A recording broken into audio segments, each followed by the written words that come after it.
Dharmanagar rail পুলিশের হাতে আটক 14 কেজি গাঁজা। রেল পুলিশের হাতে নেশা জাতীয় কফ সিরাপের উদ্ধারের রেশ কাটতে না কাটতেই এবার আটক 14 কেজি শুকনো গাঁজা।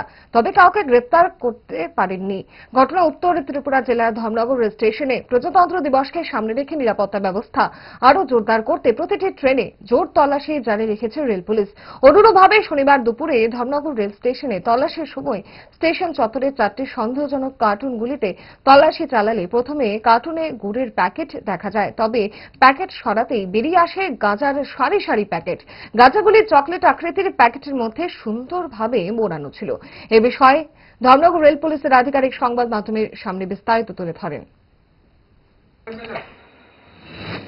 26 জানুয়ারি উপলক্ষে আমাদের যে রুটিন চেকিং চলছে, রুটিন চেকিং এ 4টা কার্টুন পেয়েছি। 4টার মধ্যে গুড়ের ভিতরে কিছু গাঁজা করেছে, চেকিং করে নিয়েছে, কিন্তু কোনো মানুষ পাওয়া গেছে না। কতটুকু গাঁজা হবে? টোটাল করে গুড় খুলে সব 14 কেজি পেয়েছেন টোটাল। কাউকে আটক করতে পেরেছেন? না, কেউ ছিল না। 4টা কার্টুন ছিল সাসপেক্টেড, আমরা চেক করলাম, কেউ ছিল না।